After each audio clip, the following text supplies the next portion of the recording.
Judicial de la Federación, del Poder Judicial de la Federación, que habla sobre esto, ¿no? Hay algunas tesis que han caracterizado el arbitraje, el acceso a los medios alternativos de solución de controversias como un derecho fundamental.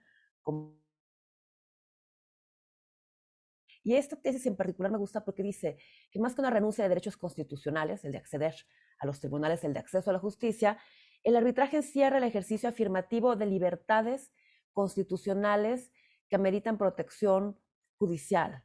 Entonces está esta misma idea, ¿no? De arbitraje, libertad, y libertad reconciliada con el derecho, una libertad que nos permite decidir cómo resolver nuestras controversias. ¿Y pues qué es la libertad? Finalmente, la facultad natural que tiene el hombre de obrar de una manera o de otra y de no obrar, por lo que es responsable de sus actos.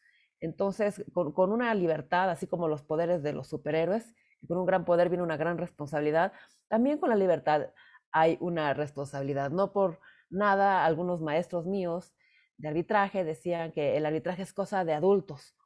Es algo en donde estamos ejerciendo nuestra libertad, pero también conlleva una responsabilidad y una responsabilidad de elegir bien.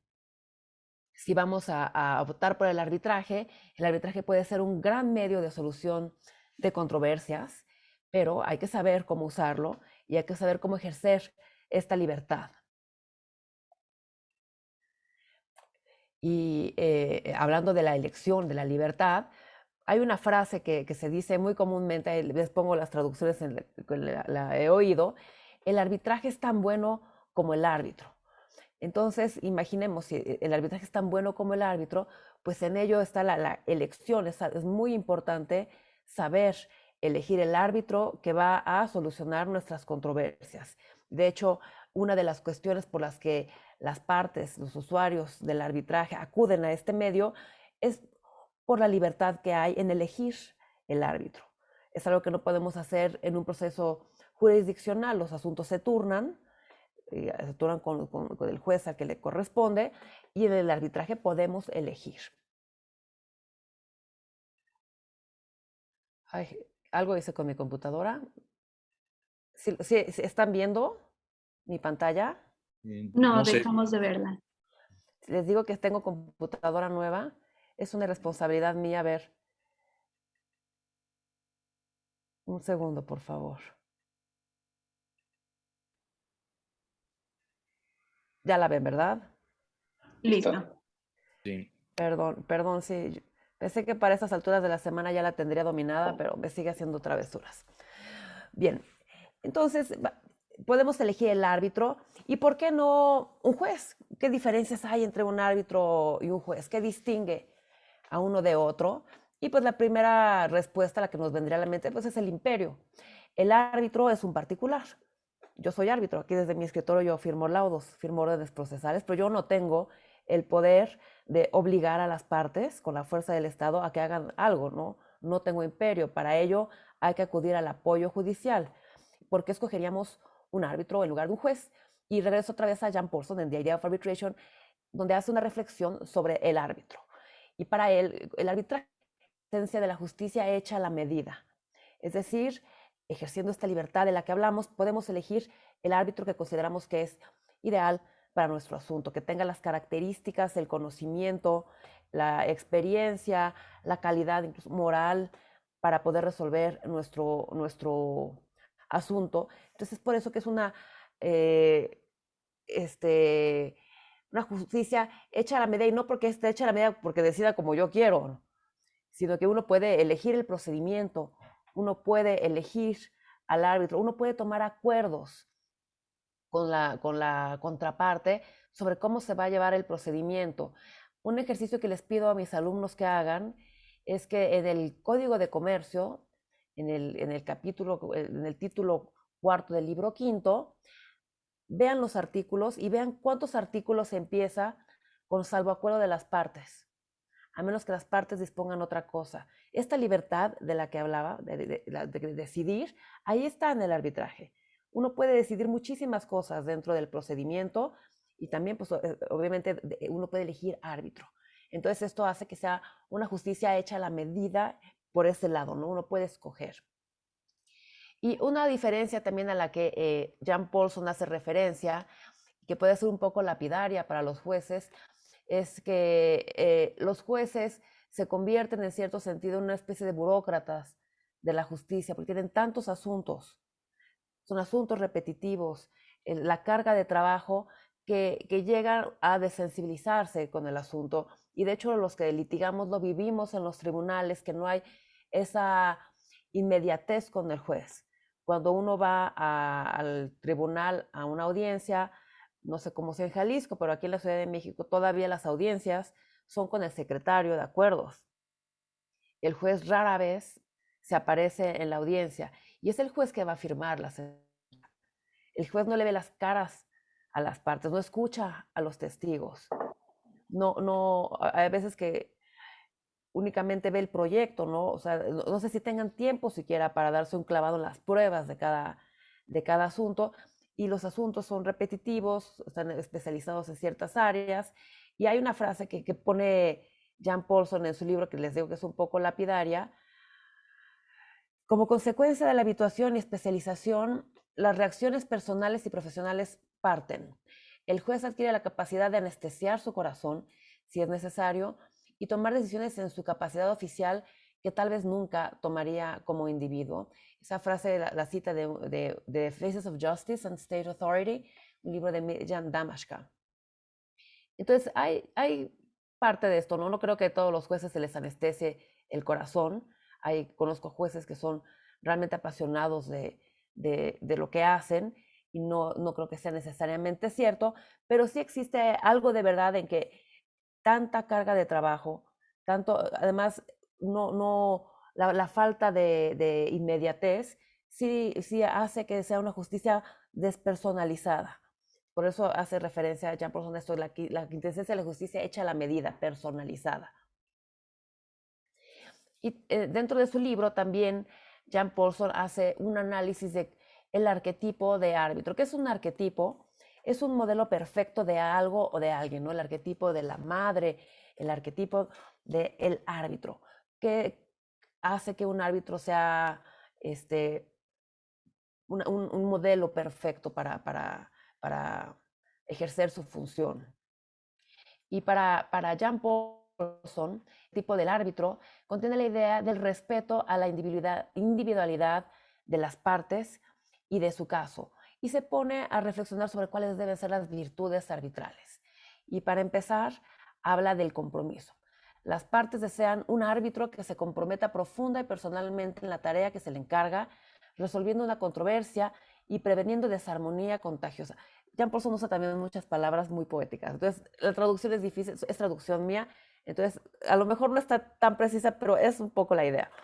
Entonces, sí, las partes quieren un árbitro comprometido, que vea que se interesa en el asunto, que se interesa en lo que las partes están buscando. Y está tratando de resolver la controversia de una manera que incluso se preserve a lo mejor la relación comercial entre las partes, previniendo desarmonía contagiosa. Capacidad. El árbitro, por supuesto, tiene que tener capacidad, porque la palabra del árbitro tendrá peso solo si se basa en un conocimiento del debate. O sea, si conoce bien la controversia, cuando uno dicta un laudo, es muy importante que las partes se den cuenta que uno realmente leyó todos los escritos, revisó los argumentos, analizó las pruebas, y en la medida en que las partes vean eso, las partes van a respetar la palabra del árbitro y van a estar más inclinadas a cumplirlo. De hecho, en arbitraje hay un alto porcentaje de cumplimiento de los laudos. A nivel internacional, el porcentaje es altísimo. No sé, en México no conozco que haya algún índice que se haya elaborado, pero a nivel internacional el cumplimiento voluntario de los laudos es de más del 90%. O sea, esto habla de que se está ejerciendo bien esta figura. La preocupación por las partes. Habla incluso de la figura esta del buen padre de familia, que involucra una mezcla parecida a las habilidades y actitudes de unos buenos padres, que el árbitro está pendiente del procedimiento y de lo que necesitan las partes. Otra cosa es una atención a las consecuencias, eso también es muy importante, y esto sí nos pasa en cada asunto. Los árbitros suelen decir que deciden cada caso como si fuera su último. El gallo. Y esto es cierto porque además como árbitros tenemos que ir desarrollando una carrera en base a nuestro prestigio. Entonces, en cada lado uno está jugándose el prestigio y tiene que uno decidir pensando en eso. El laudo no solamente lo van a leer las partes y van a respetarlo o no, sino también lo van a leer los abogados. Lo va a leer en su caso la institución arbitral, si es que hay una que que está administrando el procedimiento. Lo van a leer incluso jueces, si hay que buscar el apoyo judicial para el reconocimiento y ejecución del laudo o incluso para pedir la nulidad. Entonces, un laudo tiene consecuencias no solamente respecto de la controversia, sino de la carrera propia. Y una palabra que finalmente ni siquiera pude traducir, es una palabra condignity, que encontré la palabra en español, pero no está en el diccionario de la Real Academia, con dignidad, que da la idea de mérito ganado a través de buenas obras, una especie como de meritocracia. Un laudo tendrá esta calidad si se dicta no como producto del buen o mal humor del árbitro, su favor o generosidad, sino como una justa percepción de la consecuencia de las conductas de las partes. O sea, todo eso tiene una idea como del mérito, y no solamente a la hora del laudo, sino que en el desarrollo de una carrera arbitral existe esta meritocracia, ¿no? Los que van logrando una carrera arbitral a lo largo de los años, realmente lo hacen en gran parte por méritos. O sea, sí hay una parte de cierto que hay una parte de verdad, de que hay un grupo, a lo mejor un poco cerrado de árbitros, pero dentro de estos grupos cerrados de árbitros, afortunadamente se van abriendo cada vez más, hay gente sumamente preparada. Si uno hace un mal papel en un arbitraje, difícilmente lo van a volver a nombrar. Uno se va quemando con la comunidad arbitral y eso hace también que los árbitros vayan adquiriendo una gran especialización y una gran calidad. Entonces, como les decía, ¿no? Hablando de esta idea de la libertad y de que el arbitraje es tan bueno como el árbitro, pues obviamente una de las decisiones más importantes que se toman en el arbitraje es precisamente esta, la elección del árbitro. Y cuando tenemos nuestro primer asunto, tenemos que elegir y tenemos que pensar, es importante considerar a alguien que no solamente conozca el derecho arbitral, ¿no? Que conozca sobre el procedimiento, los principios, las reglas, sino también que tenga un buen conocimiento del derecho que se va a aplicar, ¿no? Es por ello que dentro de el ámbito del arbitraje vamos viendo que hay árbitros que se especializan en ciertas áreas, ¿no? En construcción, en energía, en corporativo, pero hay veces que incluso esta especialidad no es tan importante cuando sabemos que el árbitro además es un buen jurista.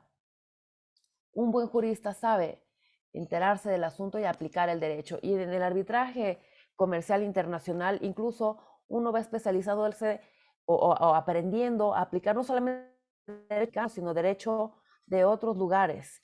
En el arbitraje, las partes dentro de esta libertad pueden decidir el derecho aplicable al fondo del asunto. Entonces, no es raro que uno tenga que, como árbitro, aplicar otro derecho. Y no por no tener la barra de Nueva York, no podemos aplicar derecho norteamericano en un asunto de este tipo, ¿no? Los árbitros se van especializando y deben tener esta calidad, ¿no? De ser buenos juristas también. Además de esto, hay que considerar otras cuestiones importantes como el conocimiento del idioma del arbitraje, su nacionalidad, su reputación, su disponibilidad. El idioma, las partes pueden elegir el idioma, entonces si el árbitro es muy bueno pero no conoce el idioma, a menos que las partes quieran pagar un intérprete de traducciones, pues el árbitro va a tener problemas para llevar el asunto. La nacionalidad puede ser importante, incluso a veces por cuestiones de la lex árbitro y la lex local que ponga algún impedimento. En Colombia me parece que existe impedimento para arbitrajes, no sé si sean para arbitrajes domésticos que tienen que ser árbitros colombianos. La reputación, obviamente el prestigio que tenga este árbitro y la disponibilidad ahora también es un tema importante porque hace algunos años las instituciones arbitrales empezaron a notar quejas de usuarios del arbitraje respecto de costos y tiempos, y se hicieron varios estudios, y dentro de los hallazgos es que pues elegían árbitros que tenían una gran carga de trabajo y los árbitros seguían aceptando asuntos, y pues eso hace que los asuntos se retrasen, ¿no? Entonces ahora, por ejemplo, en CCI, cuando uno acepta un cargo de árbitro antes de que lo confirme la corte, lo que uno tiene que, además de revelar de cuestiones de independencia e imparcialidad, tiene que revelar su disponibilidad, ¿no? Si tiene realmente disponibilidad para llevar el arbitraje de una manera eficaz en tiempos y costos. En arbitrajes pocos complejos, a la hora de elegir, también hay que considerar árbitros jóvenes o menos experimentados. También es importante que demos oportunidad, los que estamos dentro ya de este círculo que dicen cerrado del arbitraje, tenemos que abrirlo, y en asuntos que no sean tan complicados, siempre es bueno considerar ampliar esta base de árbitros, ¿no? Acudir a árbitros que sean más jóvenes, menos experimentados, para que tengan a lo mejor su primera oportunidad en arbitraje. Es un como círculo vicioso, ¿no? No te dan arbitrajes porque no tienes experiencia. Y no tienes experiencia porque no tienes arbitrajes, y ahí estás en tu círculo vicioso hasta que alguien tiene la confianza en ti y te da un arbitraje. Entonces, los que logramos pasar a este círculo, tenemos que abrirlo cada vez más. Entonces, hay que considerar también árbitros jóvenes, menos experimentados, árbitros mujeres. También, todavía en arbitraje tenemos un rezago muy importante en nombramiento de mujeres. Incluso yo misma no me había dado cuenta del rezago tan grande que había. El año pasado, en una conferencia que estaba el secretario general de la Corte Internacional del Arbitraje de la CCI, nos dio el porcentaje y yo quedé en shock. No me imaginé que fuera. Todavía de cada 10 árbitros, 2 son mujeres. O sea, estamos en 24%. A nivel internacional, en México no sé cuál sea este porcentaje. Y de este porcentaje, el 24%, gran parte, como el 60%, lo nombran las instituciones arbitrales.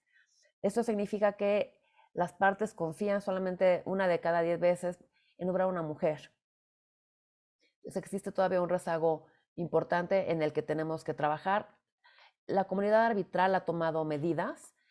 Hace unos 5 años, un documento que se llama The Pledge, que es como una especie como de juramento de las instituciones arbitrales, de despachos, de gobiernos, de todos los que se quisieran adherir a este pledge, de tratar de designar mujeres.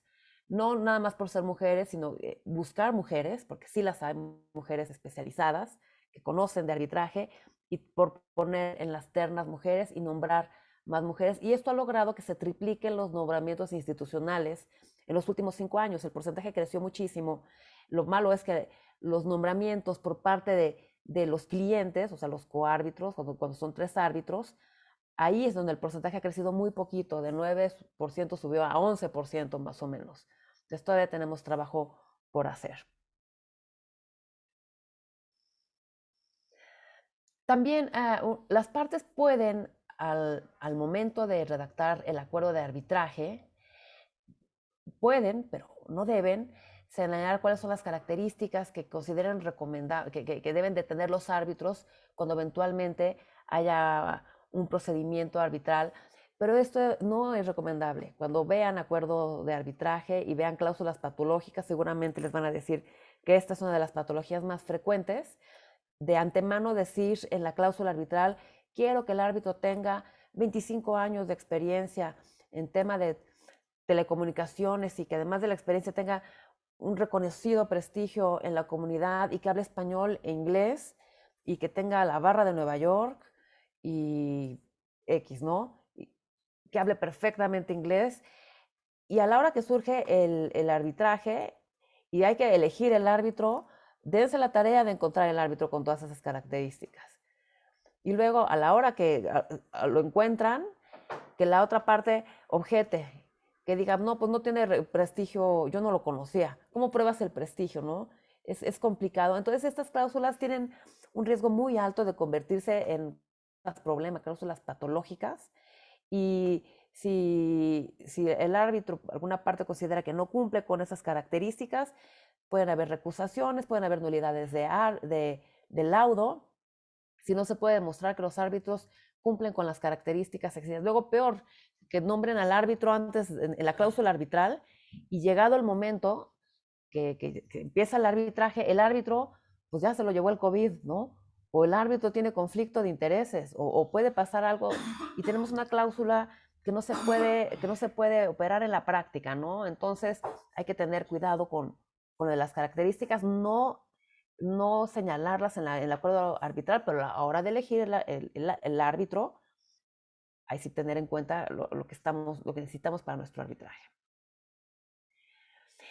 Independientemente de todas esas características que hemos platicado del arquetipo, del modelo perfecto de árbitro, de estas recomendaciones que les hago para elegir árbitro, lo que los árbitros sí deben tener siempre, y es irrenunciable, los árbitros siempre deben tener dos características, que son la independencia y la imparcialidad. Esto está en los reglamentos de arbitraje, está en la ley modelo, en el Código de Comercio, y son requisitos que no son derogables por la voluntad de las partes. Las partes no pueden ponerse de acuerdo. Ese ejercicio que les decía del Código de Comercio, de revisar salvo acuerdo de las partes, esto de la independencia e imparcialidad, no hay acuerdo de las partes. Los árbitros necesariamente, forzosamente tienen que ser independientes e imparciales respecto de las partes, porque si falta esta característica, no tenemos un método heterocompositivo de solución de controversias, ¿no? Estaría realmente una parte, un árbitro parcial, pues estaría ya dándole de antemano la razón a una de las partes, ya no funcionaría el sistema, se rompe con la naturaleza de la figura y la falta de imparcialidad, de independencia del árbitro tiene como consecuencia pues, que el laudo pueda ser anulado y que no sea reconocido y ejecutado, y es una causal frecuente que prospera para anular laudos. Los laudos es raro que se anulen, pero cuando se da un caso de estos, pues es algo que es fácil de demostrar. El árbitro no cumplió, ocultó cierta información respecto de una relación con las partes y se llega a anular el laudo, ¿no? Si ustedes revisan las decisiones de los tribunales, es una causa frecuente de nulidad del laudo. Y bueno, ¿qué diferencia hay entre independencia e imparcialidad? Un árbitro es independiente, significa que no depende de alguna de las partes, que no tiene dependencia. Y esta dependencia nos da la idea de una subordinación a un poder. De alguna manera, un poder de cierto tipo. A lo mejor puede ser un poder económico, ¿no? Imaginemos un árbitro que es deudor de alguna de las partes. Un árbitro que a lo mejor es empleado de una de las partes o que tiene una relación de subordinación con alguna de las partes. Entonces, esto no debe suceder. El árbitro debe ser independiente. Y la imparcialidad es que debe haber una falta de designio anticipado o de prevención en favor o en contra de alguien o algo. Esto nos permite juzgar o proceder con rectitud. No tenemos que tener una idea preconcebida, una preferencia por alguna de las partes de antemano. Esta es una cualidad más subjetiva. Ay, perdón, a ver. ¿Cómo determinar si un candidato a árbitro es independiente o imparcial de las partes? Pues en el caso de la independencia podemos hacer una valoración objetiva, ¿no? Si existe una relación presente o futura entre el árbitro, aquí no es futura, es pasada, perdón. Este no es error de mi computador, es error mío, perdón. Es una relación presente o pasada entre el árbitro y una de las partes, ya sea económica o de alguna otra de naturaleza análoga, ¿no? Como les decía, por ejemplo, que el árbitro sea deudor de una de las partes, aquí hay un criterio, una cuestión que podemos valorar objetivamente. La imparcialidad es así, es un poco más complicada de valorar, porque es una valoración subjetiva, es un estado mental. ¿Y qué es la imparcialidad? La parcialidad, una circunstancia que puede producir, que produce o no puede producir un prejuicio, predilección a favor de alguna de las partes o en relación a alguna de las cuestiones controvertidas. También esta imparcialidad o parcialidad se puede dar respecto de algún tema que se esté viendo en el arbitraje. Que tal si yo tengo un asunto como árbitro en el cual se está decidiendo una cuestión muy parecida en este otro arbitraje en el que me quieran nombrar, y yo puedo decidir en mi otro arbitraje y puedo ayudar a influir con mi decisión del otro arbitraje en este arbitraje. Eso se da mucho en el arbitraje de inversión, que son además laudos públicos, laudos que se comentan en todos lados, entonces esto es importante. Y es un estado de la mente, no es un poco más complicado de valorar. Los árbitros entonces tienen el deber de ser y permanecer imparciales e independientes de las partes en el arbitraje. ¿Y cómo lo hacemos ya en la práctica, no? ¿Cómo se hace a nivel ya de un arbitraje para que un árbitro pues, revele estas circunstancias, también lo sepan las y las instituciones arbitrales, y cómo hay que hacer el análisis, ¿no? Cuando uno tiene su primer arbitraje, uno está todo emocionado y con mucho miedo procede al análisis de si existe algún conflicto de intereses que uno le impida ser árbitro, que no sea imparcial o independiente, porque pues, hay veces que llega el gran asunto y desafortunadamente uno tiene que decir no lo puedo aceptar porque tengo conflicto con alguna de las partes. ¿Y cómo lo hacemos? Pues el árbitro tiene que revelar todas las circunstancias que puedan dar lugar a dudas justificadas acerca de su imparcialidad o independencia. O sea, circunstancias que puedan dar lugar a dudas justificadas. La realidad es que si uno, en su foro interno, ahora que llega alguien a pedirle que sea árbitro en un asunto, si uno se reconoce como independiente o imparcial, por supuesto que no debe aceptar el asunto. Lo que sí es que puede ser que haya circunstancias, a lo mejor yo hace algunos años fui árbitro para alguna de las partes en cuestión. Entonces, a lo mejor eso puede, si las partes lo supieran, eso les podría generar dudas justificadas sobre mi imparcialidad o independencia. A lo mejor una de las partes fue mi cliente hace algunos años. Yo no me considero parcial o dependiente de ellas, pero las partes a lo mejor les podría incomodar. Entonces, en este caso son dudas justificadas sobre imparcialidad o independencia. En el caso del reglamento C6 se añade que es desde el punto de vista de las partes. O sea, no solamente tengo que tomar en cuenta lo que yo considero que pueden ser dudas justificadas, sino que me tengo que poner en los zapatos de las partes, en el lugar de las partes. Pensarían que esta circunstancia en particular va a dar lugar a dudas justificadas sobre la imparcialidad o independencia del árbitro propuesto. Y esto lo hacemos como árbitros antes de la aceptación y durante todo el arbitraje, porque a lo mejor durante el arbitraje surge una circunstancia que puede poner en duda sobre mi imparcialidad o independencia. Por ejemplo, un árbitro que durante el procedimiento arbitral, cuando aceptó el cargo, pertenecía a un despacho y durante el procedimiento a lo mejor su despacho se fusiona con otro que tenía asuntos con alguna de las partes. Entonces el árbitro no conocía esta circunstancia, entonces se da a lo largo del arbitraje y la tiene que revelar. Por eso esta obligación, este deber de revelar es un deber continuo a lo largo de todo el arbitraje. Una cuestión importante es que en el arbitraje institucional los árbitros normalmente son confirmados por la institución una vez que se cumple con el deber de revelación, y este deber de revelación se hace mediante una declaración por escrito que se da vista a las partes para que la conozcan y puedan hacer comentarios al respecto, ¿no? A lo mejor cuando yo lleno mi declaración de independencia e imparcialidad, revelo que una de las partes fue mi cliente hace algunos años y para las partes esto no es relevante. Entonces no se objeta y la institución puede confirmar. A lo mejor para una de las partes sí es un tema y ya la institución arbitral tendrá que ponderar si confirma o no, si es realmente una circunstancia que ocasione que el árbitro no sea imparcial o independiente. Esta declaración de imparcialidad e independencia les decía que es por escrito. De hecho, las instituciones arbitrales tienen formatos para que se elaboren esas declaraciones. De acuerdo al reglamento de arbitraje, no solamente tiene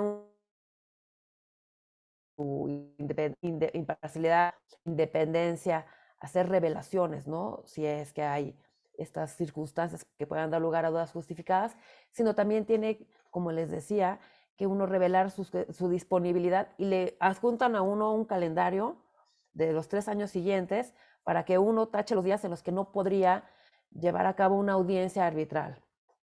Porque aunque no lo crean, hay árbitros que no tienen, que tienen agendas llenas y que para tener una audiencia arbitral pues, puede pasar incluso un año o más. Entonces, cuando uno llena estas declaraciones de por escrito de aceptación, disponibilidad, imparcialidad e independencia, uno habla sobre su disponibilidad. ¿Y cuáles son las circunstancias que uno tiene que revelar? Pues como les decía, todas aquellas que puedan dar lugar a dudas justificadas desde el punto de vista de las partes respecto de la imparcialidad o independencia del árbitro. Y luego esta valoración que uno hace internamente no es tan fácil.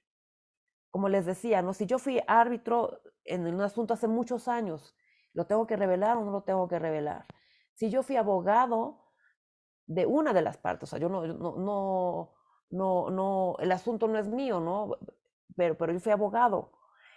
Hay muchas circunstancias que nos pueden hacer dudar sobre si tenemos que revelar o no, o de plano nos impiden ser árbitros, y para ello se han elaborado documentos que nos ayudan. En primer lugar están estas directrices de la International Bar Association, de la IBA, sobre conflictos de intereses en arbitraje internacional, que son unas directrices que se utilizan muy ampliamente en arbitraje internacional.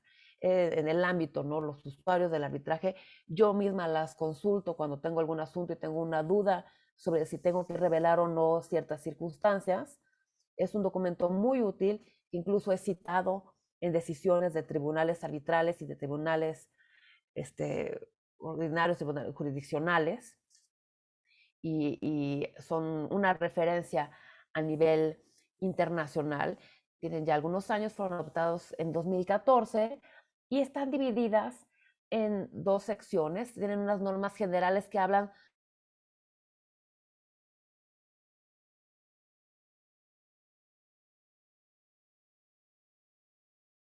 estos principios y elaboran unas normas sobre cómo, un listado de aplicación.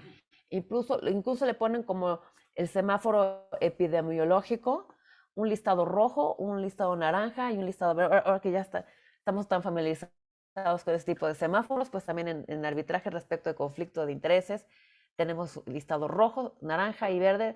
Rojo son circunstancias que nos impiden ser árbitros, naranja es que hay una duda, entonces tenemos que revelarlas, y verde son circunstancias que no tenemos que revelar, que en el mundo del arbitraje uno tiene interacción con otros árbitros o con abogados, y si uno tuviera que revelar todas las circunstancias, pues los listados a veces serían interminables, ¿no? O sea, incluso imagínense, yo tendría, si alguna vez tengo un arbitraje en el que ustedes están involucrados, tener que poner en mis revelaciones, el 11 de marzo di una conferencia por Zoom y estaban en la pantalla, tal, o sea, no puede uno también revelar absolutamente, no es necesario, ¿no? Esto no me hace dependiente o parcial respecto de ustedes, ¿no? O que pertenezcamos a la misma barra o a alguna institución, alguna asociación profesional. Entonces, este listado no son normas jurídicas. Si se fijan, para empezar, pues la IBA no puede hacer normas jurídicas, es una asociación internacional que estudia el derecho y pretende elaborar este tipo de documentos, de ver cómo se hace la práctica actualmente y proyectar la práctica hacia el futuro y moldearla con buenas prácticas a través de estos documentos. No son normas jurídicas, obviamente. Le ponen directrices, son lineamientos que las partes pueden utilizar, y los árbitros pueden utilizar, y no prevalecen, por supuesto, sobre la ley nacional aplicable, ni sobre reglas que las partes hayan elegido. Y también este listado, estos semáforos, este semáforo rojo, naranja y verde, tampoco pretende ser un listado exhaustivo de situaciones. Son como una especie como de ejemplos que los árbitros y las partes pueden tomar en cuenta para determinar si un árbitro es independiente o imparcial, pero pues es imposible hacer un listado exhaustivo, porque la realidad siempre se encarga de superar cualquier ficción o cualquier cosa que nosotros podamos que hayamos planeado, ¿no? Entonces es imposible hacer un listado exhaustivo, pero es un listado bastante, es amplio y es bastante ejemplificativo. Entonces, les decía de esta primera parte, que son las normas generales sobre imparcialidad e independencia y sobre la obligación de revelar. Y hay ciertos lineamientos que son importantes. El que les decía que el árbitro no debe aceptar su designación si tiene dudas acerca de la imparcialidad o independencia. O sea, uno no puede ser un árbitro dependiente o parcial. Entonces, si yo sé que, si yo me siento que no soy independiente o imparcial, no acepto.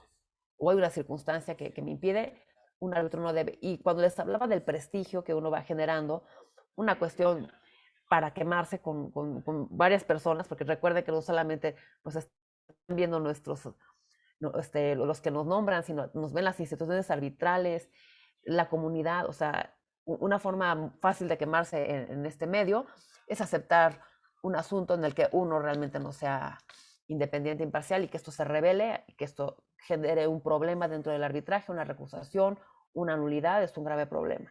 Entonces es una regla que hay que seguir muy rigurosamente y aunque tengamos mucha tentación de aceptar un cargo como árbitro, son muy difíciles las nominaciones de árbitro y cuando nos llega queremos uno obviarla. Yo, el primer asunto en el que me querían designar como árbitro en un arbitraje CCI, era un arbitraje en el que una de las partes era Pemex y yo en ese tiempo llevaba varios asuntos en contra de Pemex, no yo personalmente, yo asesoraba a una empresa y con todo el dolor de mi corazón tuve que revelarlo y sabía que no me iban a confirmar. Por supuesto que Pemex me objetó y por supuesto que CCI no me confirmó como árbitro. Yo obviamente no me consideraba ni parcial ni dependiente de Pemex. O sea, el asunto era de mi cliente, no mío. Yo no tenía nada contra de Pemex, pero pues bueno, me objetaron y no me designaron. Pero imagínense si yo en ese momento no hubiera revelado esta circunstancia, acepto el arbitraje y ya estoy muy contenta cerca de la audiencia y llega una recusación, me quemo con CCI, me quemo con medio mundo hasta con Pemex. Entonces, pues ni modo, hay que saber administrar la carrera como árbitro. También hay una regla importante que se contiene en estas directrices, que es una declaración de renuncia anticipada en relación a posibles conflictos de interés derivados de hechos o circunstancias que puedan surgir en el futuro, no releva al árbitro de la obligación de revelar, no es relevar, o sea, revelarlos inmediatamente. O sea, hacer este tipo como de declaraciones a futuro, que yo permito que los árbitros a futuro ya no revelen, o sea, una renuncia anticipada de conflictos de intereses, no hace que el árbitro ya no tenga esta obligación de revelar. Esto pasa mucho en despachos muy grandes. Es muy difícil luego hacer un chequeo de conflicto de intereses en despachos que tienen presencia internacional, porque a lo mejor no estás enterado que la oficina de Singapur tiene un asunto con la filial de la empresa que te quiere nombrar en México. Entonces se les ocurrió hacer estas como renuncias anticipadas a posibles conflictos de interés y no funcionan en la práctica, ¿no? O sea, no revela al árbitro. Estos despachos internacionales tienen que hacer chequeos, pues imagínense, de todas las oficinas que tengan a nivel internacional y los clientes y ser muy cuidadosos. Y esto hace que los árbitros que van cobrando cierto prestigio y tienen ya mucho trabajo, tiendan a independizarse. Es difícil ser árbitro con muchos asuntos a nivel internacional, trabajando en estos despachos precisamente por los conflictos de interés. Un principio también importante es cualquier duda que surja acerca si un árbitro debe revelar o no un hecho o circunstancia, debe resolverse a favor de su revelación. O sea, si yo estoy dudando, ¿debería revelar esto o no? Eso significa que tengo que revelarlo. Entonces, la duda hace que se favorezca la revelación. También se considera en principio que el árbitro ostenta la identidad del bufete de abogados al que pertenece. Pues como les decía, los despachos internacionales, por eso tienen muchos conflictos de interés, pues porque puede ser que tu despacho aquí en México no tenga con alguna de las partes, pero a lo mejor el despacho que está en Ginebra sí, tiene un asunto con la matriz o con la filial de una de las partes en cuestión del arbitraje. Entonces, el árbitro ostenta la identidad del bufete, ¿no? O sea, no solamente es personalmente, sino si tu despacho lleva asuntos con las partes o relacionados con las partes, hay que revelar. Las partes deben informar al tribunal, a las demás partes, en la institución arbitral, la identidad de los abogados en el arbitraje, así como cualquier relación entre sus abogados y el árbitro. Como les decía, los conflictos no solamente se dan entre las partes y el árbitro, sino también entre el abogado de las partes y el árbitro, como en ese asunto que les platicaba de Pemex. Yo no tenía conflicto, yo no estaba demandando personalmente a Pemex, yo asesoraba a una de las partes, pero yo tenía este asunto. Entonces hay que revelar los conflictos también que puedan haber o que puedan dar dudas justificadas con los abogados, porque también se puede generar una situación que pueda incluso llegar a una nulidad del laudo. Y ya en la segunda parte, como les decía, que hay un listado, una aplicación práctica de las normas generales con estos listados rojos, naranjas y verdes. En el listado rojo están circunstancias que sí crean dudas justificadas sobre la imparcialidad e independencia del árbitro y existe un conflicto de interés objetivo. Y esto pues, básicamente rompe con el principio de que no puede ser juez y parte, árbitro y parte. Y este listado rojo se divide en dos. En circunstancias que son absolutamente irrenunciables, como les decía, surgen del principio de que nadie puede ser juez y parte. Ejemplos que hay identidad entre una de las partes y el árbitro. O sea, imaginemos que yo quiero nombrar como árbitro de los miembros de mi consejo de administración a mi representante legal. Pues, por supuesto que eso no es admitible. O el árbitro tiene un interés económico o personal significativo en una de las partes o del resultado del asunto. O sea, el árbitro es accionista de una de las partes. Tiene un interés económico en que eso se resuelva de cierta manera. Sin embargo, hay circunstancias dentro del listado rojo que se consideran que sí son renunciables, que son situaciones serias, pero de menor gravedad, y son renunciables si todas las partes, conociendo plenamente las circunstancias, expresamente aceptan el nombramiento. Como ejemplo, el árbitro ha intervenido en el asunto en el pasado. A lo mejor un árbitro que ya le habían consultado el asunto, que lo iba a llevar, pero finalmente no lo llevó, y luego lo quieren designar como árbitro, tiene que revelar esa circunstancia, y si todos están de acuerdo en que sea árbitro, pues es renunciable. Y esto puede pasar cuando hay un árbitro a lo mejor con muchísima reputación que quieran las partes que las acepten. Ese tipo de pecados se los perdonan a las vacas sagradas en el arbitraje. A lo mejor estaba relacionado con el asunto, se lo perdonan. O también un pariente cercano del árbitro tiene un interés económico significativo en el resultado de la controversia, pero pues bueno, las partes están de acuerdo, el pariente no es el árbitro, pues aceptan que sea árbitro.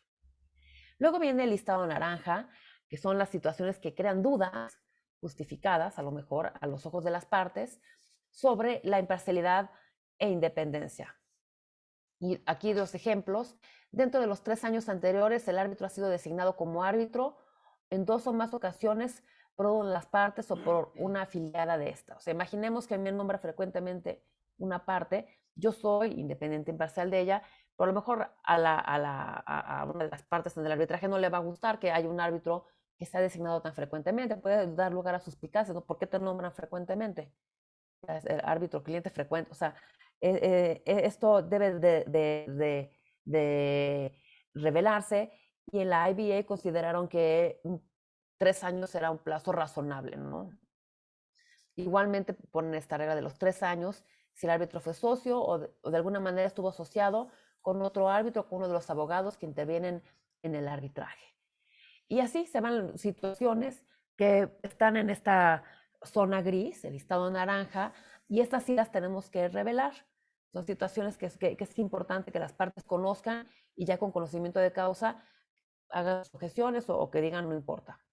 Y luego viene el listado verde, que son situaciones objetivas que desde el punto de vista objetivo no son susceptibles de crear ni crean un conflicto de intereses. Por ejemplo, el árbitro y el abogado de una de las partes han actuado conjuntamente como árbitros, y otro error de dedo, perdón, han actuado conjuntamente como árbitros, y el árbitro tiene una relación con una de las partes o con sus afiliadas a través de una red social. Imaginemos, estamos en Facebook, ¿no? Y nos dimos like. Esto no crea objetivamente un conflicto de interés. Y créanme, parece broma, pero por ahí he leído un asunto en Francia, una corte de apelaciones que querían recusar a un árbitro porque le había dado like a una publicación de uno de los árbitros cuando quería ser presidente de no sé qué colegio. Entonces que tenían una relación en redes sociales, ¿no? Y esto cada vez es más frecuente, lo de las redes sociales. También como árbitros hay que tener cuidado con lo que publicamos en nuestras redes sociales para no estar provocando este tipo de conflictos. Las directrices no es el único documento que nos puede servir para revisar si tenemos un conflicto de intereses. Por ejemplo, si tenemos un arbitraje CSI, más que referirnos a estas directrices, tendríamos que irnos a esta nota a las partes al Tribunal Arbitral. La última versión es de 2019 y tiene una nota, una de las notas, de los artículos de estas notas, habla sobre el deber de revelación y aquí hace una reflexión incluso que va un poco más allá de decir que hay un interés legítimo de las partes de ser informadas plenamente. O sea, no solamente hablamos del deber del árbitro, sino de, por el lado de las partes, un interés legítimo de las partes de ser informadas plenamente de todos los hechos y circunstancias que a su juicio puede ser que pueden ser pertinentes para asesorarse que un árbitro o una persona propuesta como árbitro es y sigue siendo independiente o imparcial, o si así lo desean, estudiar el asunto en mayor profundidad y o tomar las iniciativas contempladas por el reglamento, es decir, a lo mejor objetar o formular una recusación.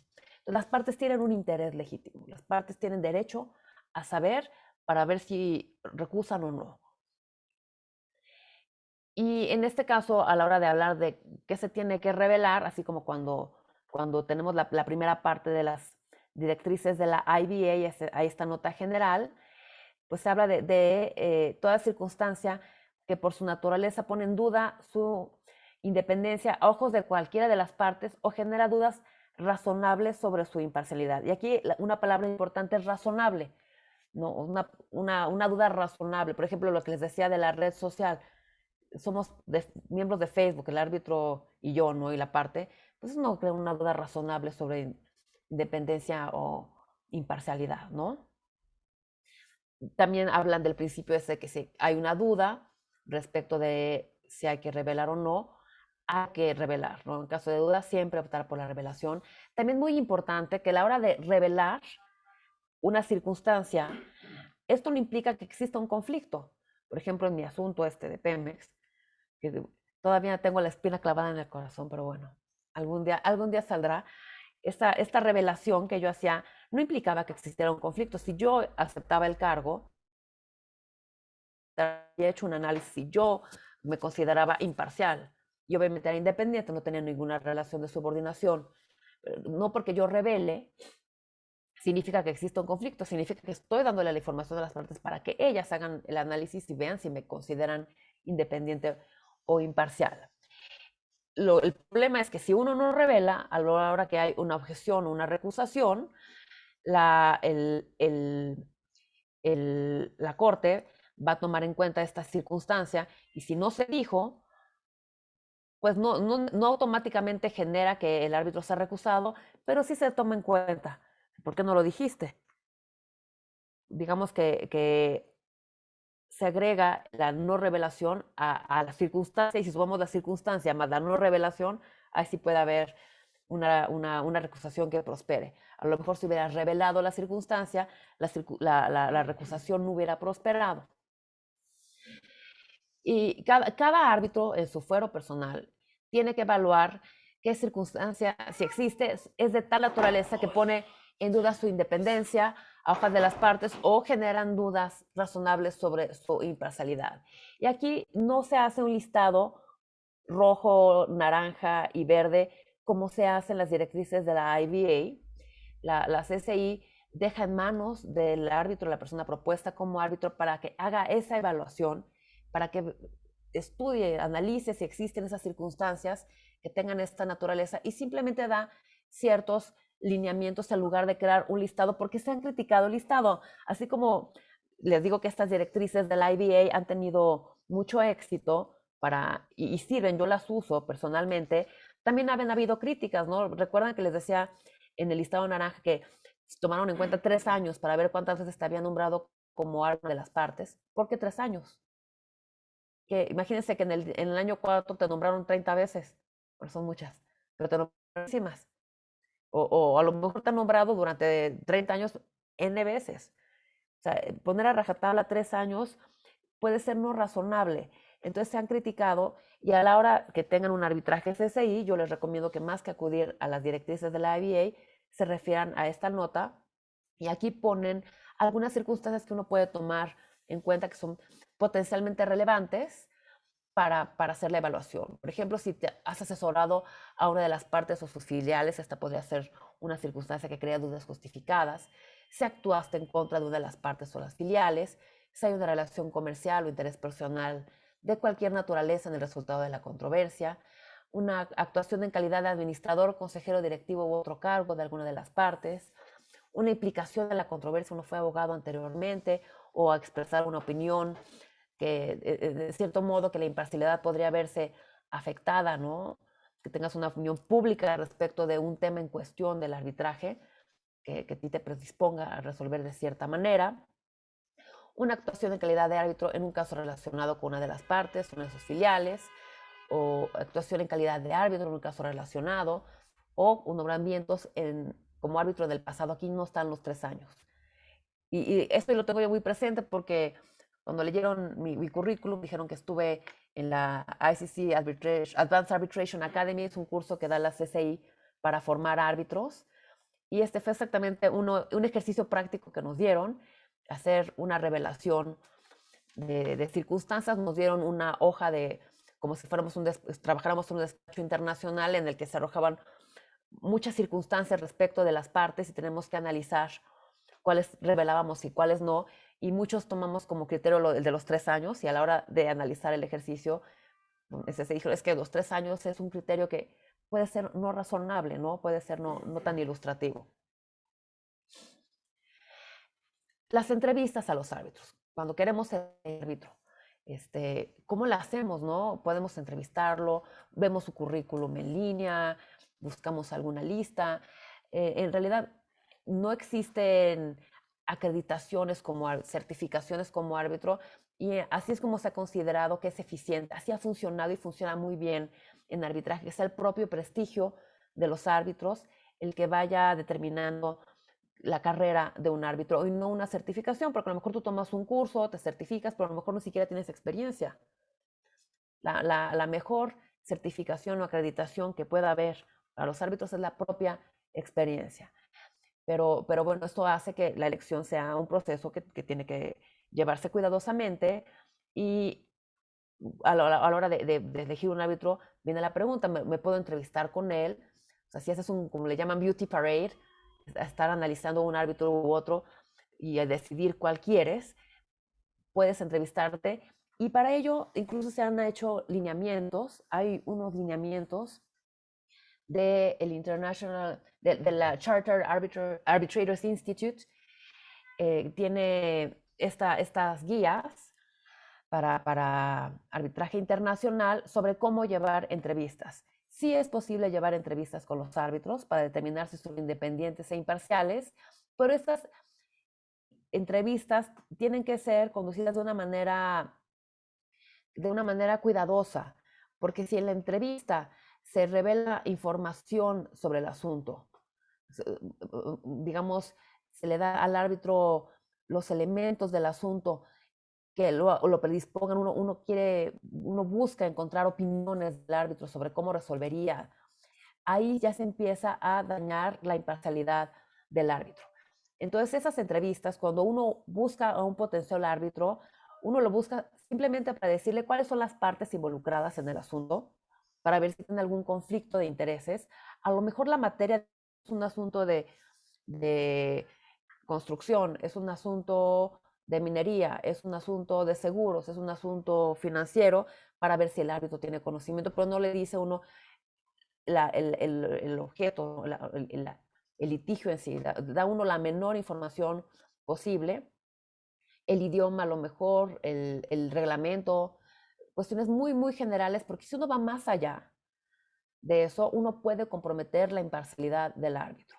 Incluso en jurisdicciones donde son mucho más rigurosos con este tema del conflicto de intereses. Aquí en México realmente no tenemos lineamientos muy claros como abogados de los conflictos de intereses, y las barras todavía no son la colegiación no es obligatoria, entonces los conflictos, no es una práctica general cuando a uno lo busquen como abogado que inmediatamente lo primero que te digan es un asunto con tal parte para que veas si tienes un conflicto de intereses. No lo hacemos normalmente. En Estados Unidos sí, automáticamente antes de iniciar cualquier plática tienes que ver si hay algún conflicto de intereses. Y en ese tipo de jurisdicciones, esas entrevistas se graban por si llega a haber suspicacias sobre lo que pasó en la entrevista. Pero lo que debe uno tener muy presente es que no hay que comprometer la imparcialidad del árbitro, hay que dar la menor información posible. Aquí en México normalmente se hace vía telefónica o se envía un correo electrónico, tengo un asunto, quisiera nominarte como árbitro, esas son las partes, este es el reglamento, ¿te interesa? Ok, y ya se hace la propuesta, ¿no? Entonces, no tocar asuntos, temas relativos al fondo. Y finalmente pasamos al número de árbitros, ¿no? Cuando uno está redactando el acuerdo de arbitraje y está pensando futuro sobre el tribunal arbitral, ¿qué es lo que conviene? ¿Nombrar a un árbitro único o a un tribunal colegiado? Y aquí es otra de las libertades que podemos ejercer dentro del arbitraje. Las partes pueden libremente determinar el número de árbitros y si uno no designa el número de árbitros en la cláusula arbitral, ahí entra a suplir la lex arbitre, que es el Código de Comercio, o el reglamento arbitral al que hayamos referido en la cláusula arbitral. Por regla general, en las cláusulas modelo de arbitraje, van a ver que el número de árbitros se deja libre. Se dice por uno o más árbitros, de acuerdo a lo que determine la institución arbitral. Y esto se hace así porque cuando surge la controversia, la institución arbitral lo determina atendiendo las circunstancias particulares del caso.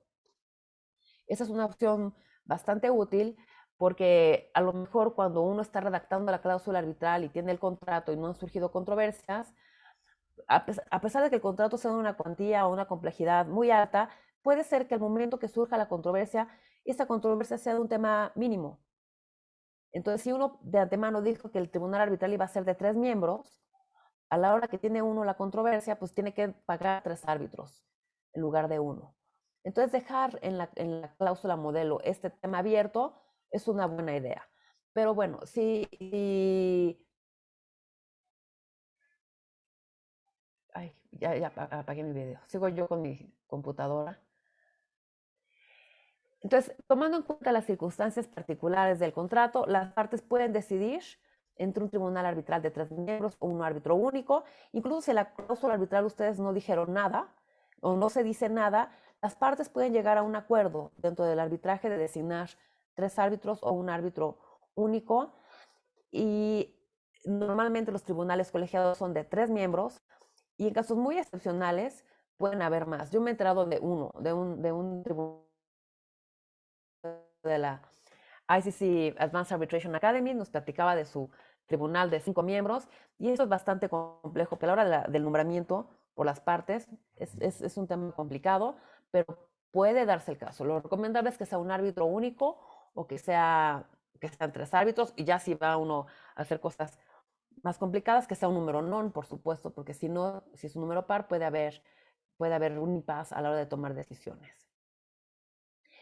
Una recomendación a la hora del acuerdo de arbitraje, si uno quiere incluir el número de árbitros, es ver cuál es el número de árbitros que se prevé de acuerdo al reglamento en caso de que no se designe en el acuerdo de arbitraje. En el caso de la ley modelo, que es el Código de Comercio, no, perdón, en la ley modelo es diferente. A falta de acuerdo, los árbitros son 3.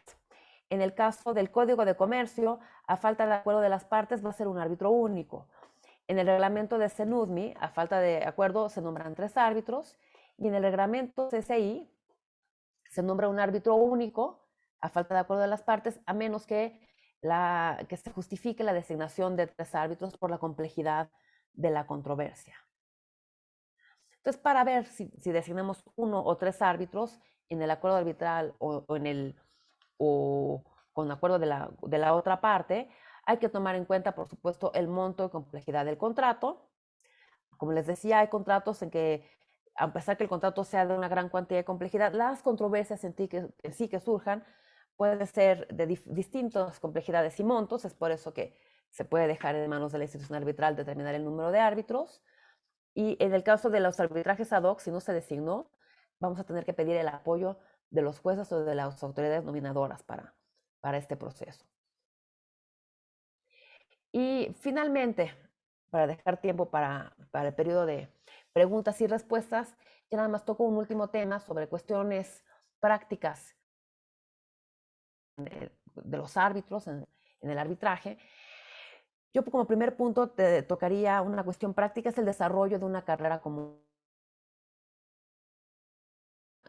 de cajón para las conferencias con jóvenes árbitros o quienes empiezan a empezar. ¿Cómo desarrollo una carrera como árbitro? ¿Cómo le hago? ¿Cómo le hago porque no hay una certificación como tal para ser árbitro? Y el desarrollo de una carrera como árbitro es un tema complejo y toma tiempo. O sea, entre que uno empieza a meterse a este ámbito y recibe un primer nombramiento y después el segundo y que logra una carrera, toma bastante tiempo y bastante trabajo. Entonces, mi recomendación en el desarrollo de una carrera como árbitro es pues acudir a eventos como estos, acercarse a las instituciones arbitrales aquí en México, también tomar cursos. Hay un curso de la Cámara de Comercio Internacional y la Escuela Libre de Arbitraje, yo lo tomé y ese me ayudó mucho a mí a desarrollar mi carrera como árbitro y estar en contacto con las comisiones de arbitraje de la barra mexicana y empezar uno a generar presencia, a escribir sobre el tema. Ahora también ya hay maestrías en varios lugares de arbitraje.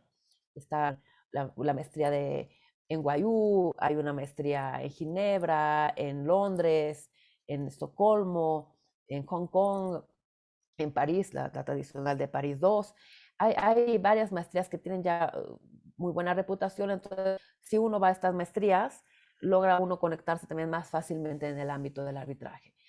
Y la realidad es que hay mucha competencia, hay mucha competencia y es gente muy calificada, entonces hay que ser muy paciente, ser muy perseverante y tener esta presencia continua y eventualmente se rompe el círculo vicioso de no te dan arbitrajes porque no tienes experiencia, eventualmente llega un arbitraje de cierta manera y ahí se empieza uno ya a dar a conocer. Y cuando hablábamos de las virtudes arbitrales, ¿no? de, de las consecuencias, la atención a las consecuencias, pues uno tiene que llevar cada arbitraje y hacer cada laudo como si fuera el primero y el último, ¿no? Para seguir generando un prestigio.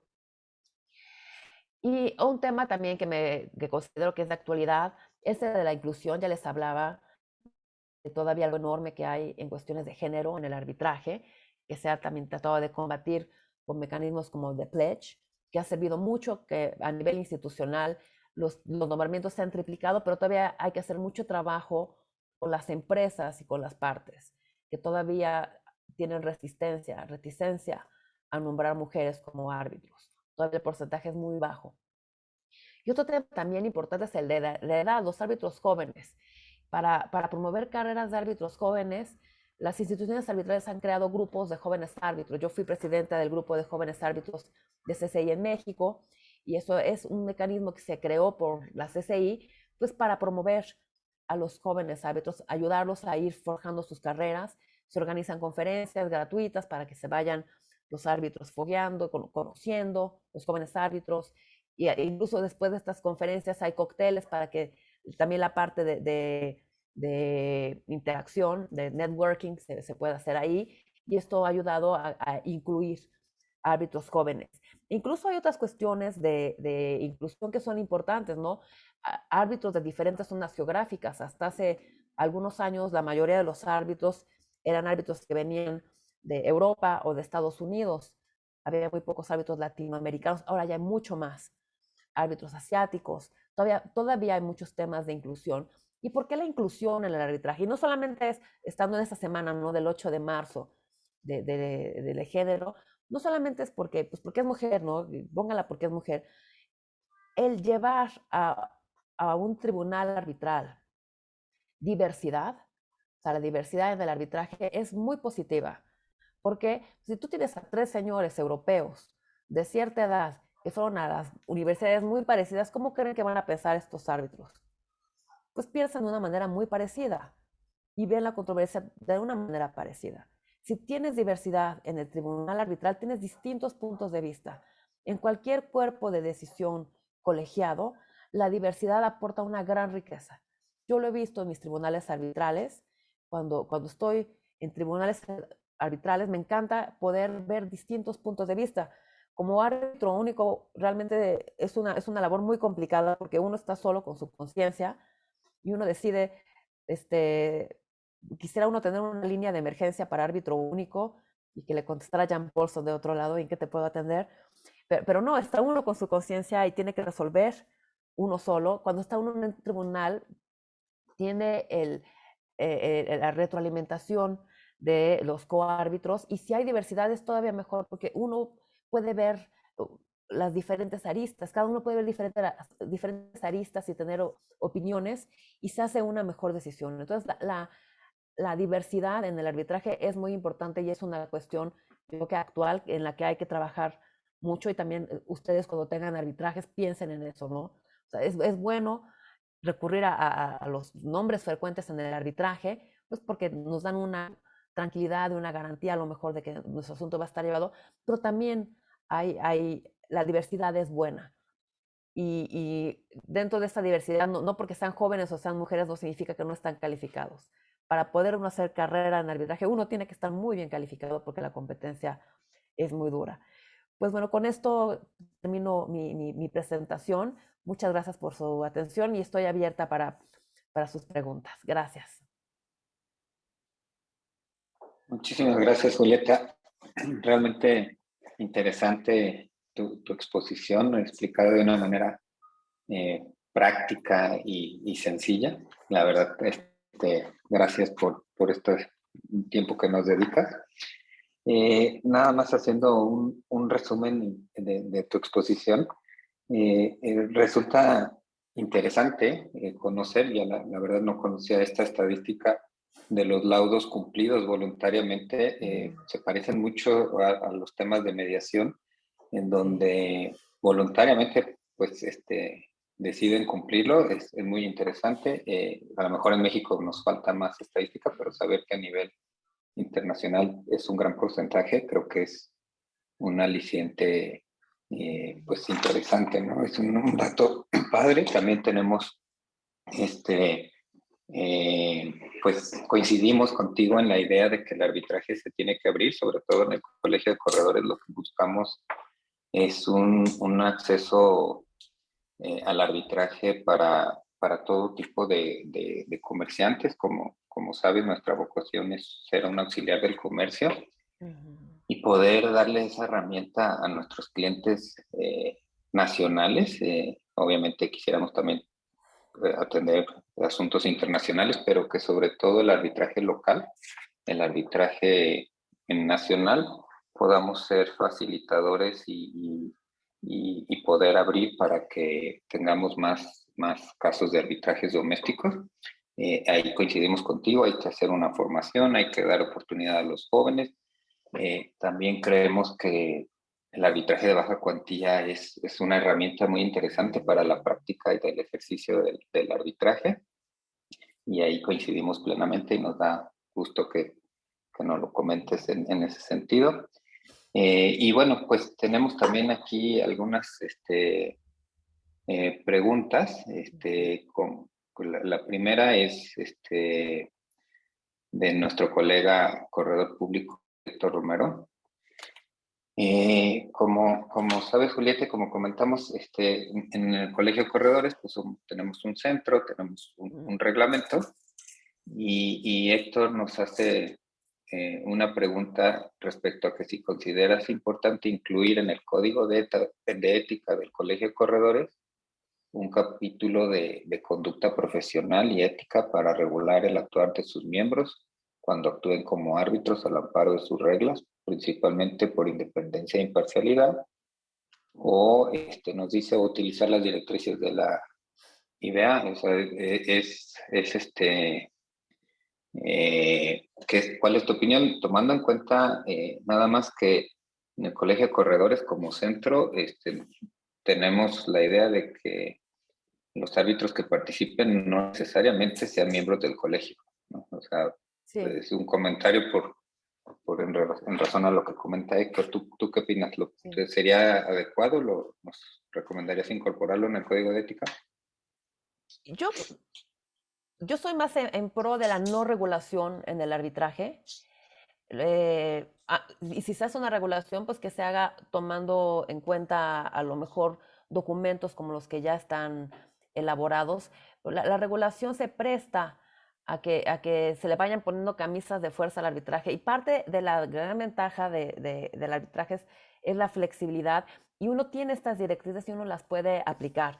Y no solamente están las directrices de la IBA sobre conflicto de intereses, también hay unas sobre representación de parte, y estas se elaboraron precisamente para regular conductas en arbitraje comercial internacional.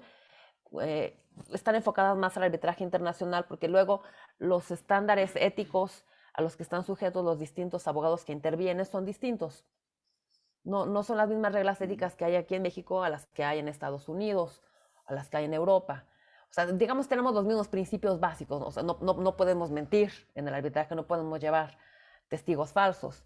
Pero, por ejemplo, una regla interesante es con los testigos. Hay jurisdicciones en las que se prohíbe absolutamente tener contacto con un perito o un testigo antes de la audiencia.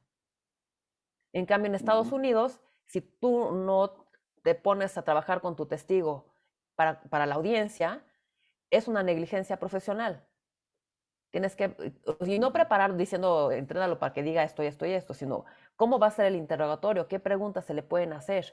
O sea, esto no puede llegar con un testigo así, no preparado. Entonces, en lugar de hacer un código de ética como tal para arbitraje internacional, se hicieron estas directrices sobre representación de parte. Existen varios documentos, se podría hacer un código de ética, pero yo creo que elementos que existen como alineamientos dan bastantes elementos para ello, ¿no? Y si se llega a hacer un código de ética, yo me inspiraría en lo que ya hay en la práctica internacional y que se pueda aplicar aquí en México. Como les decía, estaba revisando el reglamento del centro, del colegio, y les dije, aquí se ve que hay alguien que sabe, que lo hizo alguien que sabe de arbitraje. Eso es muy importante. Cuando hablamos de la libertad trae responsabilidad. Y hacer un buen reglamento, hacer un buen código de ética es muy importante porque si no, uno puede ponerle camisas de fuerza innecesarias al arbitraje y crear a lo mejor conflictos donde no habría normalmente. Yo creo que esa sería mi recomendación. Muchas gracias. En el mismo sentido, Emanuel Padilla nos decía que si estas omisiones pues son causales de nulidad del laudo, y Héctor Romero nos comenta que en su opinión pues más bien dan origen a la posible recusación del árbitro. ¿Qué opinas tú? Es que da lugar a las dos cosas. Puede ser la recusación, y si la recusación no prospera ante la institución arbitral, a la hora de pedir la nulidad del laudo, uno puede volver a hacer valer la falta de imparcialidad e independencia del árbitro. O sea, es una cuestión. Y a lo mejor uno no estaba enterado durante el arbitraje y se entera a la hora de la nulidad.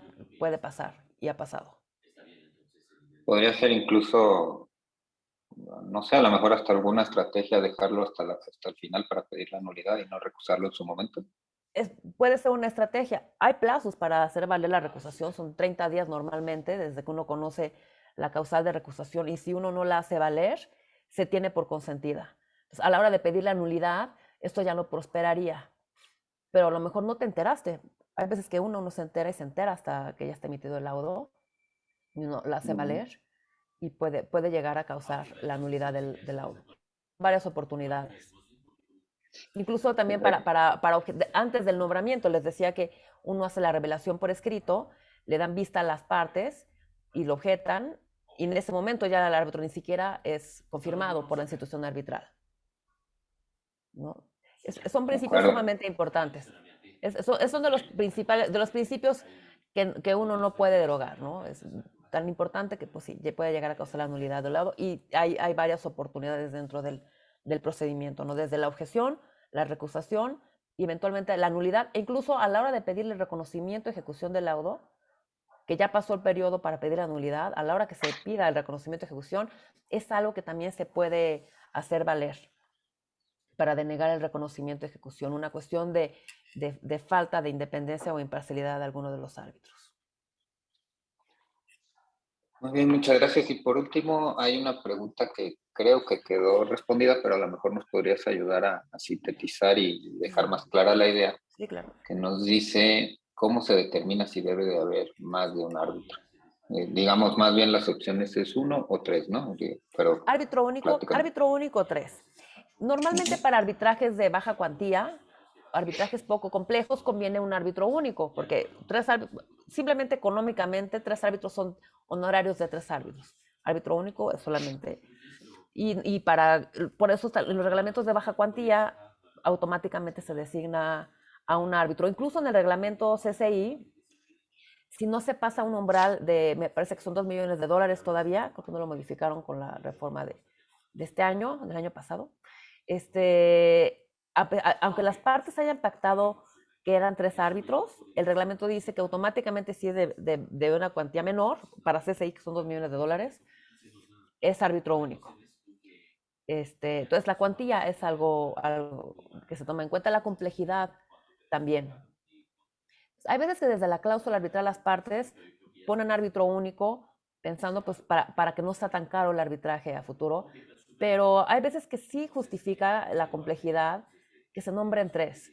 Yo creo que dejarlo como en las cláusulas modelo libre para que la institución determine si es árbitro único o tribunal de más o sea, de 3 miembros, es una buena opción, porque ahí ya se tienen todas las circunstancias del caso, ¿no? El monto de la controversia, la complejidad,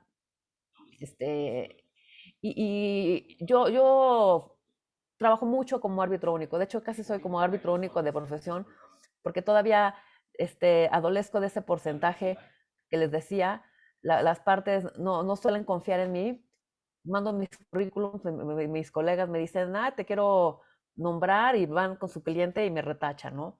Entonces, no sé, a lo mejor Julieta, ¿qué opinas? me hace falta un look más rudo para que digan, ella sí es ruda y sí la queremos nombrar. ¿Qué opinas Entonces, con los... funjo mucho como árbitro único y les puedo decir que es muy difícil, asuntos muy complejos, para un árbitro único lograr una decisión. Me suelo tardar más de lo que, o sea, porque no tengo con quién debatir. Entonces, el trabajo del árbitro único es complicado, porque uno tiene que decidir muy bien porque está decidiendo uno solo, ¿no? Sí, la responsabilidad del árbitro único pues es todavía mayor, pensando en las consecuencias de esa noche, de ese momento en el que decides dictar las consecuencias finales de tu laudo, deben de ser complicadas. ¿Qué opinas? Hay muchas personas que dicen que el arbitraje es un asunto de canas y a lo mejor te hacen falta algunas canas para que te designen en grandes arbitrajes, o crees que no necesariamente tiene que ser un Pues, asunto de canas. pues eso nunca va a pasar porque yo nunca voy a tener canas. Eso yo ya lo decidí, voy a ser esas señoras eternas. Pues no sé si sea de canas, pero puede ser. No sé qué tome, ¿no? No sé en el mercado del arbitraje. La confianza que genera La, la experiencia no la, necesariamente tiene que ser relacionada con las canas. sí, yo tengo hasta criterios judiciales en los basados, acabo de salir, de hecho, me voy a hacer promoción, el 21 de enero salieron 2 tesis de jurisprudencia de un arbitraje que tuve como árbitro único, hablando de lo difícil que son las decisiones. En un arbitraje que tuve que tomar decisiones muy difíciles, muy, muy, muy difíciles, y lo tuve que pensar, de veras, así hasta que puedo dormir tranquila, pude decidir si me tardé más, o sea, no fui árbitra rapidísima, pero y fueron decisiones que yo tomé pensando, esto va a llegar a nulidad y qué va a decir el juez. Y finalmente no se anuló mi laudo. Son 2 criterios de jurisprudencia y los comenté en el Instituto Mexicano del Arbitraje en este mes. Y les decía, finalmente tengo con ustedes por lo menos la discusión que me hubiera gustado tener cuando yo era árbitro único y tuve que debatir con mi conciencia, con la almohada, qué tenía que hacer en este asunto, ¿no? Y son dos tesis sobre cuestiones de procedimiento que tuve que tomar en el arbitraje. Y sí, es complicado como árbitro único estar solo y con su conciencia. Entonces, ¿sabes? Algo que hay que tomar en cuenta. O sea, a lo mejor te quieres ahorrar en el arbitraje, pero si no tienes un árbitro único bien responsable que piense realmente y no tiene ese debate, en un asunto complejo sí es importante tener ese debate. Pues bueno, yo me lo tomo muy en serio cuando me nombran como árbitro único y pues ni modo, a veces sí tengo que sacrificar un poco el tiempo porque estar reflexionando una idea y tomar una decisión es una cuestión muy, muy seria, ¿no? Y no tener el debate al interior del tribunal arbitral, sí o sea, no necesariamente le quita riqueza o calidad, ¿no? O sea, yo considero que lo que yo he dictado como árbitro único tiene calidad, ¿no?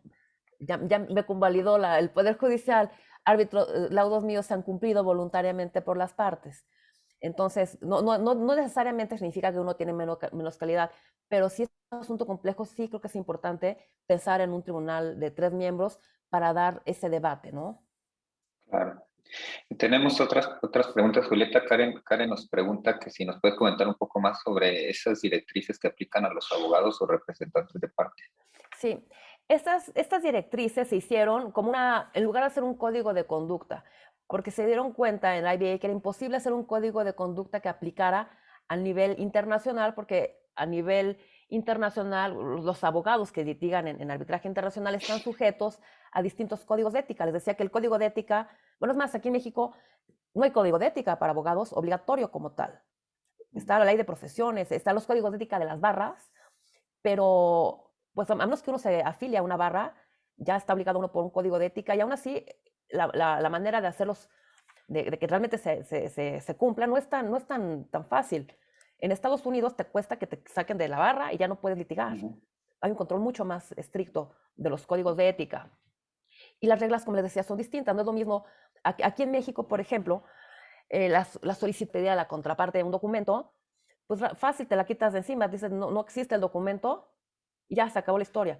En Estados Unidos existe un procedimiento que se llama discovery, que uno puede pedirle a la contraparte documentación relativa al caso y la contraparte tiene la obligación de exhibir esa documentación, que luego sirve para entorpecer los procedimientos, pero es algo que existe. Entonces, en Estados Unidos sería impensable, o bueno, pasa en ciertos casos, pero es tu deber ético darle a la otra parte esa documentación. Y se dan cuenta, por ejemplo, que en abogados de jurisdicciones de derecho civil, Latinoamérica, no existía, pedías el documento y no daba nada, ¿no? Entonces, encontré un punto medio que no fuera el discovery que hay en Estados Unidos, pero tampoco la negativa absoluta que hay en ciertas jurisdicciones, temas como esos, ¿no? La conducta ética, cosas básicas, ¿no? No vas a presentar testigos falsos, a falsear documentos. Y estas directrices, pues, están dirigidas a los representantes de las partes y también a los árbitros. Por ejemplo, se toca el tema del contacto de abogados con los árbitros o las partes con los árbitros y con los testigos. El tema por ejemplo, de que puedes tener contacto con el árbitro para ver si está disponible, si no tiene conflicto de intereses, si puede ser presidente, si con el testigo también. Y es una especie como código de conducta y que también ha tenido mucho éxito este documento de la IBA. Tenemos dos preguntas más. Una creo que va a ser más rápida que la otra. Nos dice Raúl González, ¿cuánto se cobra como árbitro? Pregunta si es por porcentaje. Depende del reglamento que sea aplicable, o si es un arbitraje ad hoc, uno fija sus honorarios y se fija de acuerdo a las circunstancias del caso. Y les voy a decir que cuando es un arbitraje ad hoc, que no tienes una institución arbitral, normalmente nos vamos a los reglamentos, a los aranceles de los reglamentos. ¿Qué reglamento sería, digamos, como aplicable al caso que tenemos? Y nos basamos, y son aranceles, dependiendo del monto del caso, pero son los aranceles aún estando establecidos, las instituciones pueden modificarlos dependiendo de la complejidad del asunto. De hecho, ustedes pueden hacer el ejercicio de ir a los cotizadores en línea de varias instituciones arbitrales, CCI, CANAC, OCAM, tiene cotizadores en línea de cuánto costaría el arbitraje, pone uno el monto en disputa y ahí sale cuánto sería aproximadamente los honorarios del árbitro en ese asunto. Y les decía, si es un árbitro único, pues es 3 veces, pues es nada más un honorario, ¿no? Claro, para complementar, en el caso del Colegio de Corredores, cuando consulten en la página del colegio hay una pestaña que dice Centro de Métodos Alternos y vienen los reglamentos y en la parte de abajo, en los anexos del reglamento, tenemos los aranceles y ahí cualquier persona puede ver cuánto costaría un arbitraje administrado por el Colegio de Corredores de Jalisco. Sí. Carla Schmidt, también colega corredor, nos dice, me gustaría saber qué tanta flexibilidad debe de existir por parte del árbitro. Si puede poner algunos ejemplos, ¿se debe dar prioridad a que subsista el arbitraje o cuestiones donde no se puede ser flexible? Bueno, la flexibilidad es una de las características más apreciadas en el arbitraje. Esto, y no solamente lo digo yo, en las encuestas que ha hecho Queen Mary University junto con el despacho White and Case hacen una encuesta que se publica aproximadamente cada 5 años, ahora se publica más frecuentemente, cuando le preguntan a los usuarios del arbitraje cuáles son las características que más aprecian del arbitraje, entre ellas está la flexibilidad. El arbitraje no tiene el rigor de los procedimientos judiciales, ¿no? Las formalidades, la rigidez. Entonces la flexibilidad es importante, pero también hay que considerar que el arbitraje pues, tiene reglas. Entonces no es le dicen que no es Montessori, ¿no? Que no es, cada quien hace lo que quiera. Y lo digo con un poco de reserva porque mi hijo estuvo en un Montessori y parecía colegio militar. Tenían más reglas, o sea, tienes libertad, como les decía, libertad, pero con responsabilidad. Entonces, ¿qué quieres hacer? ¿Quieres limpiar plantas? Ok, al limpiar plantas y sacaban una charola, todo metódico y desenrollaban un delantal y todo y todos en silencio.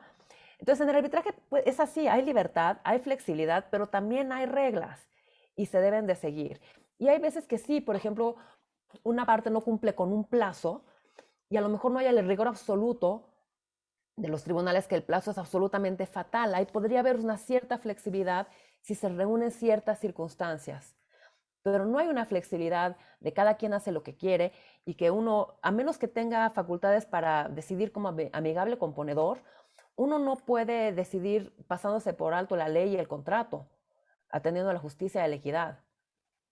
O sea, uno aplica el contrato y aplica la ley. Entonces sí hay flexibilidad en cuanto al procedimiento, diseñar el procedimiento, pero también hay reglas y hay reglas que tienen que obedecerse, ¿no? Y solamente en circunstancias excepcionales se puede a lo mejor extender, ¿no? Y lo que debe de guiar siempre el arbitraje, nuestro faro, siempre son los principios de trato igual a las partes y dar oportunidad de que presenten su caso. Y atendiendo estos dos principios es como se da la flexibilidad en el arbitraje. Aquí Luis Alberto nos pregunta y me hace a pedirte que nos expliques o que expliques un poco más el tema de cómo se eligen cuando son 3 árbitros, cómo se eligen los árbitros, porque creo que puede ser una duda razonable para muchos y es un tema que a lo mejor podías abundarnos un poquito más de la forma de elección Claro. de los 3 árbitros. Claro. Las partes tienen la libertad, otra vez la libertad, de decidir cómo va a ser el procedimiento para nombrar árbitros, aunque ya en los reglamentos hay varios procedimientos que son aceptados. Cuando es un tribunal de 3, normalmente cada parte nombra a su coárbitro, puede ser nombrado, ya que los 2 coárbitros elijan al presidente o que sea la institución arbitral la que la designa. Ese es el procedimiento estándar para procedimiento nombramiento. estándar. Sí, cuando son asuntos que implican a muchas partes, a múltiples partes, normalmente las instituciones arbitrales nombran a los 3 árbitros, si no se ponen de acuerdo todas las partes. Porque hay veces que el arbitraje no es bipolar, ¿no? Una parte A y parte B. Hay veces que es parte A, 3 As, 4 Bs y luego un C por acá. Luis Alberto también comenta en razón a lo que platicabas de esa responsabilidad y ese tema de ser árbitro único y lo complejo que puede ser tomar la decisión tú sola, que si existe la posibilidad de que tú como árbitro único solicites a la institución que el tribunal se componga por 3 árbitros y no por uno. No, eso no se puede. Eso, a veces uno quisiera, les digo que uno quisiera tener una línea de emergencia para el árbitro único, pero no, o sea, el árbitro no puede Ya, pedir asistencia. Y de hecho, cuando uno acepta un asunto como árbitro único, uno lo hace sabiendo que es una gran responsabilidad y y lo asume como tal, ¿no?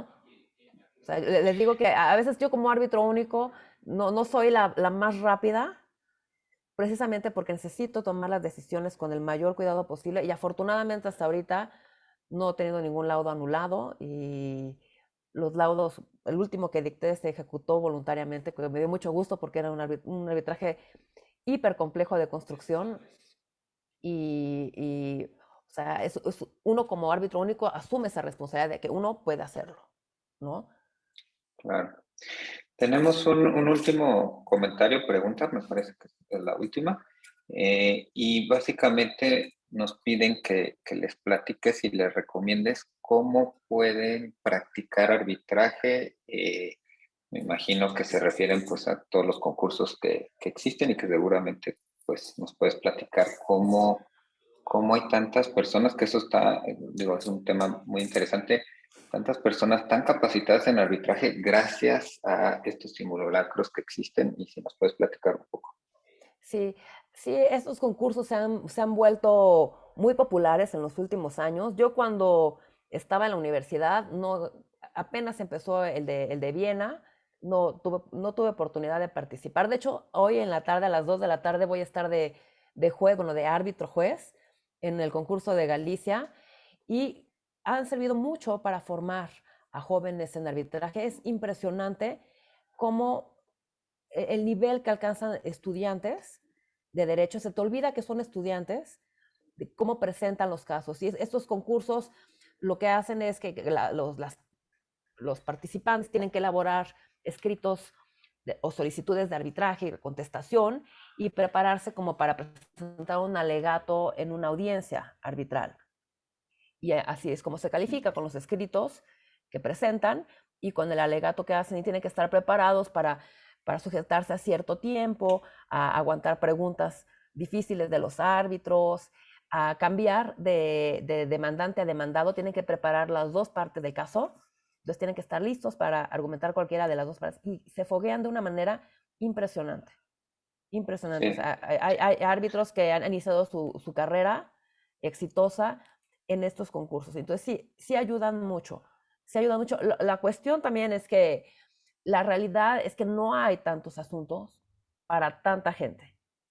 Esa también es una realidad. O sea, les decía que una carrera arbitral toma mucho tiempo y mucha paciencia.